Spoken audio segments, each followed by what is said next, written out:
Assalamualaikum warahmatullahi wabarakatuh. Alhamdulillah, wassalatu wassalamu ala rasulillah wa ala alihi wa ashabihi wa man wala ma ba'du. Kaum muslimin, anggota grup Dirasat Islamiyah yang semoga senantiasa dirahmati Allah Subhanahu wa taala. Kembali saya hadir ke tengah ruang Anda untuk bersama-sama menata kembali rumah tangga kita agar rumah tangga kita betul-betul menjadi baiti jannati. Rumahku adalah surgaku. Sebelum Anda menikah atau kalaupun Anda telah menikah, tidak ada salahnya untuk Anda duduk sesaat termenung, bertanya kembali, untuk apa kita menikah? Jangan-jangan kita itu menikah hanya karena tuntutan tren, hanya karena merasa sudah tua, hanya karena merasa menuruti hawa nafsu saja. Atau mungkin karena didesak-desak oleh orang tua, agar kita segera menikah dan menghadirkan cucu untuk orang tua kita. Rasulullah sallallahu alaihi wasallam bersabda, "Tsalatsun haqqun 'ala Allah aunuhum." Ada 3 golongan manusia yang pasti Allah akan menolong mereka. Satu dari ketiga golongan tersebut adalah an-nakihu yuridul afaf. Orang yang menikah karena dia merasa sadar terancam bahwa dia dalam bahaya, bisa jadi terjerumus dalam dosa, maksiat atau perzinaan. Agar dia selamat dari perzinaan, punya benteng yang membentengi dia dari perbuatan nista, maka dia menikah. Karena niat dia adalah luhur. Allah berjanji, Allah pasti tolong mereka. Seperti apa pertolongan Allah? Mungkin Anda akan bertanya, seperti apa wujud konkretnya Allah itu akan menolong saya? Allah gambarkan dalam Al-Quran, iyakunu fuqara yughnihumullahu min fadlih. Kalau mereka, anak-anak muda yang menikah itu, di saat mereka menikah, yakunu fuqara, mereka dalam kondisi miskin, dalam kondisi kekurangan, yughnihumullahu min fadlih, Allah akan berikan kecukupan mereka dari kemurahannya. Allah akan mudahkan, Allah akan bukakan pintu kecukupan untuk mereka. Dan secara de facto, bukti telah banyak. Orang-orang yang semula ketika mereka bujang, alih-alih mereka mendapatkan kecukupan, mereka selalu merasa kekurangan. Tetapi subhanallah, setelah mereka menikah, Allah berikan kemudahan, Allah lancarkan rezekinya. Banyak anak-anak muda yang berkata, untuk biaya hidup sendiri saja susah, bagaimana harus menafkahi istri. Inilah sebuah slogan, inilah sebuah ucapan yang tidak tepat, tidak mencerminkan akan iman. Apakah Anda menjamin rezeki istri Anda? Apakah rezeki Anda itu diambil direnggut oleh istri Anda? Tidak. Istri Anda Allah ciptakan, terlahir ke dunia ini dengan membawa jatah rezekinya. Anda pun terlahir ke dunia dengan membawa jatah rezeki. Tidak saling mengambil, tidak saling mengurangi.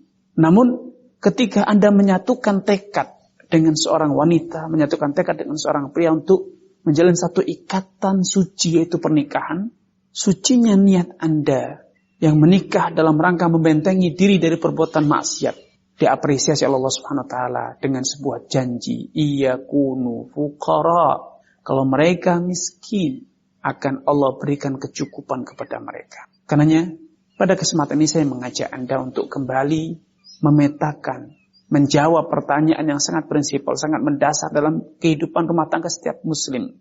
Untuk apa kita menikah? Para ahli fikih, para ulama telah menjelaskan bahwa pernikahan itu memiliki visi tujuan yang sangat mulia dan banyak, bukan hanya satu. Yang terbesar adalah menjalankan perintah Allah, menjalankan syariat Allah, menjalankan kepatuhan kepada Allah. Karena Allah menciptakan dunia ini bukan untuk dipandangi, bukan untuk kemudian disia-siakan. Dunia ini Allah percayakan kepada Anda. Allah ciptakan semua yang ada di dunia ini. Untuk apa? Untuk Anda makmurkan, untuk Anda nikmati, untuk Anda manfaatkan. Agar apa? Agar Anda bisa menjalankan perintah, menegakkan ibadah kepada Allah. Agar Anda memiliki anak keturunan yang mereka semua nanti akan menegakkan ketaatan kepada Allah, memakmurkan, mengisi dunia ini dengan apa? Dengan ibadah kepada Allah Subhanahu wa taala. Allah yang memerintahkan Anda menikah. Fankihu ma taba lakum minan nisa' matna wa thulatha wa rubah. Nikahilah oleh kalian wanita-wanita yang kalian suka, yang kalian senangi, 2, 3 atau 4, atau kalau kalian tidak mampu, fa in khiftum alla ta'dilu, kalau kalian khawatir tidak mampu berbuat adil, maka fawahidatan, maka nikahilah satu orang wanita. Rasulullah sallallahu alaihi wasallam suatu hari tersentak dengan sikap sebagian sahabat yang salah persepsi tentang ibadah.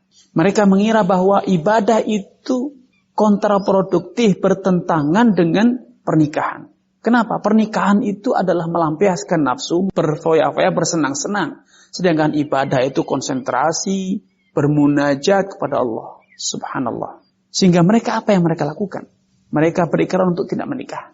Karena mereka menganggap dengan menikah itu menjadikan kita jauh dari ibadah. Padahal faktanya tidak demikian. Justru dengan menikah kita semakin dekat dengan ibadah. Karena ibadah itu bukan hanya sholat, bukan hanya puasa. Tetapi menikah pun itu adalah bentuk dari ibadah. Rasulullah SAW bersabda, wa fi bud'i ahadikum sadaqah. Dan ketika kalian melampiaskan nafsu biraih dengan menggauli istrimu, maka kamu akan mendapatkan pahala sedekah. Para sahabat heran dan bertanya, ya Rasulullah, ayati ahaduna syahwatah wa yakunu lahu fiha ajr?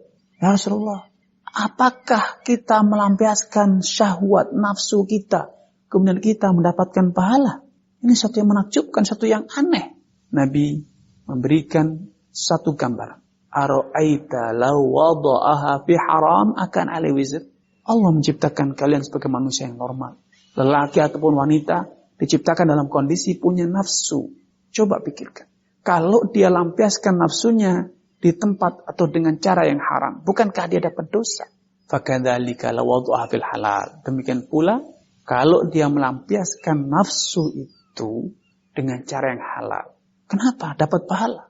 Ya, melampiaskan nafsu dengan cara yang halal itu adalah bentuk dari pengakuan bahwa Anda manusia. Anda punya hajat, punya kebutuhan. Dengan Anda melampiaskan nafsu, itu Anda mengakui bahwa Anda hamba dan bukan Tuhan. Anda butuh, Anda punya hasrat. Sehebat apapun Anda, sekuat apapun Anda butuh kepada kehadiran partner. Itu seorang wanita yang lemah, yang akan menyempurnakan hidup Anda, yang akan menjadikan hidup Anda berarti, yang menjadikan hidup Anda bermakna. Secerdas apapun, sekuat apapun, sepandai apapun, sekaya apapun Anda, hidup Anda akan menjadi hampa, tidak ada arti. Hidup Anda akan menjadi gersang, tidak ada rasanya ketika Anda tidak menikah. Harta Anda sia-sia, kecerdasan Anda sia-sia, kekuatan Anda tidak ada artinya.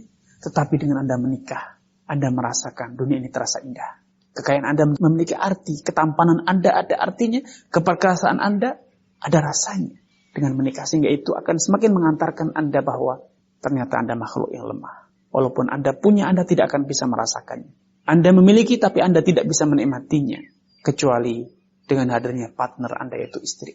Anda tidak akan bisa merasakan betapa bahagianya seorang suami yang memberi nafkah istrinya, memberikan kecukupan pada istrinya sampai Anda menikah.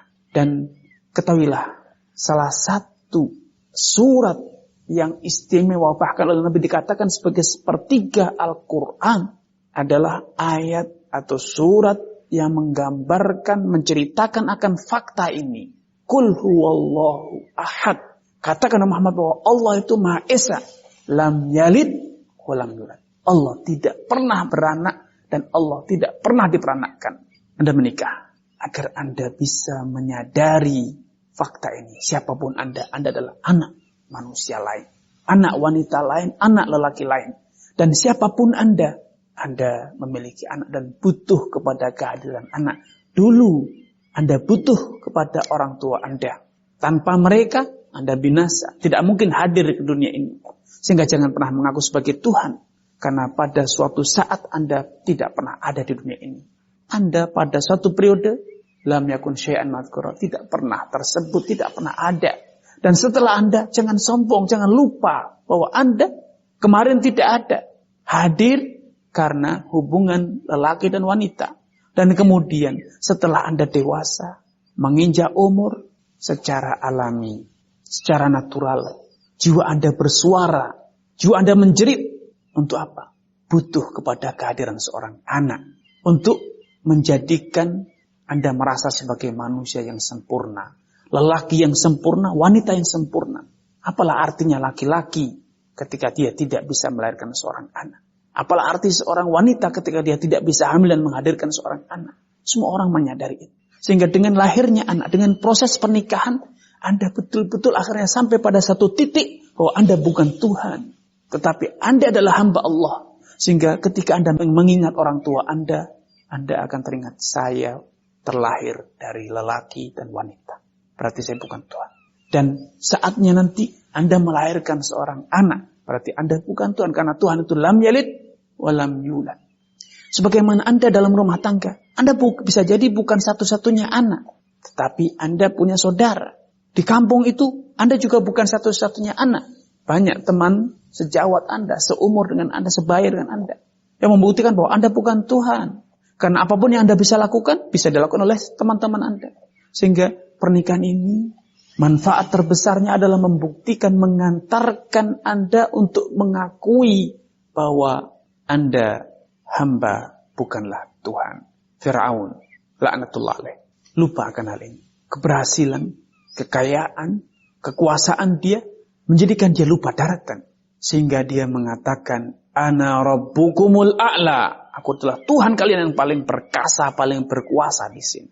Tetapi, subhanallah, dia tidak bisa mendustakan. Allah buktikan kepada Fir'aun, lam yalid wa lam yulad, bahwa Tuhan itu tidak pernah diperanakkan dan juga tidak pernah beranak. Fir'aun lupa sejarah, boleh. Bisa jadi lupa sejarah bahwa dia adalah anak. Dia terlahir melalui proses perlahiran.